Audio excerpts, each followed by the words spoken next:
Okay, now we're going to start in-cab section of the pre-trip. First thing you want to do is you enter the truck is make sure you have your key in your hand. Second thing you want to do is note your safety features. You have a fire extinguisher that is in date, you have 3 triangles, and you have fuses in the compartment. Next thing you want to check is your seat belt. You want to make sure there's no damage, there's no cuts, there's no frays, and it's properly secured. Now you're ready to start the truck. You want to close your door, turn on the ignition, wait for your lights to go out, make sure they're all illuminated.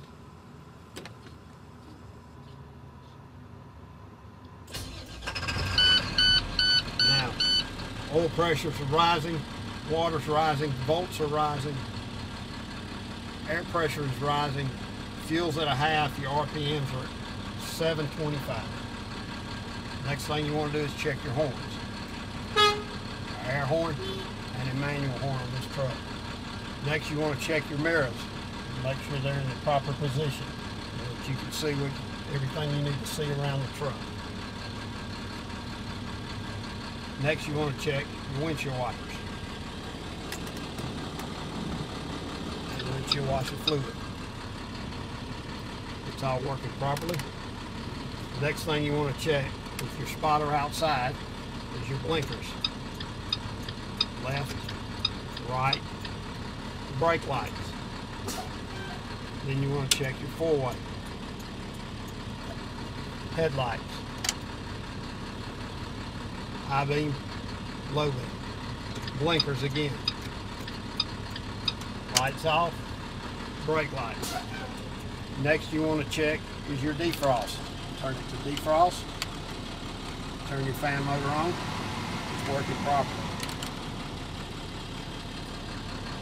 Next, you want to check your radio.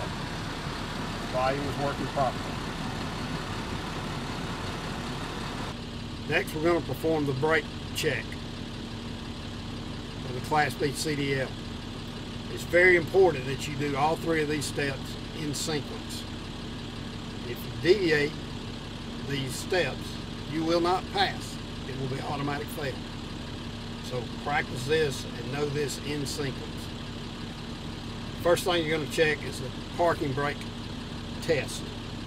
What you're doing is you have your air pressure built up to 120 to 140.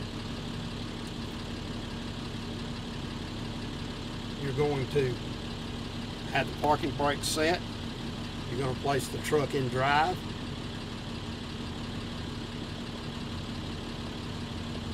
And you're going to try to pull with the parking brake on to make sure it does not move.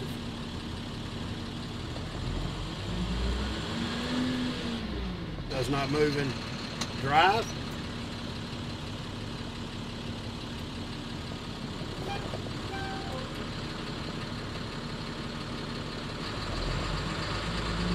Does not move in reverse. Next, you're going to go back to neutral. Next, you'll do the 1-minute leak test. So with the truck off, you'll release the parking brake and the truck is chocked. You want to turn the ignition on. You want to release the service brake. Let the pressure settle. Apply the service brake. Hold the service brake for 1 minute. You cannot have any more than a 3 psi drop in 1 minute.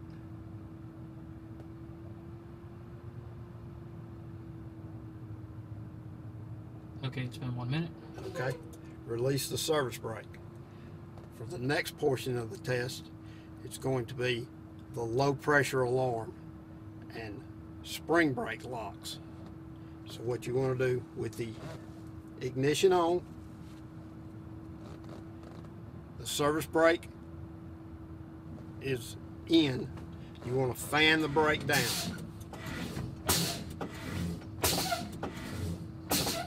And you're looking for the low air horn to come on somewhere around 60 psi.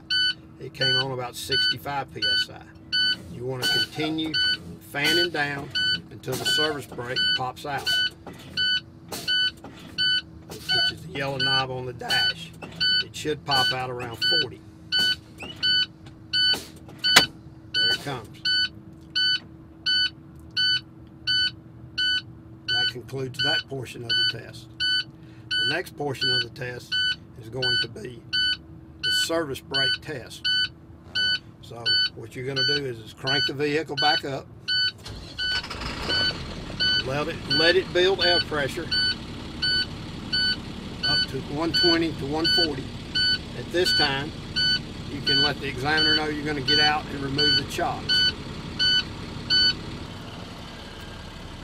Okay, for this portion of the test, you're going to release the parking brake. You're going to accelerate approximately 5 miles an hour. You're going to apply the service brake while holding on to the wheel and making sure the vehicle's not pulled left or right. So, put the truck in drive, release the parking brake. We're going to pull forward about 5 miles an hour. We're going to apply the service brake. Did not pull either direction. And that concludes the service brake test.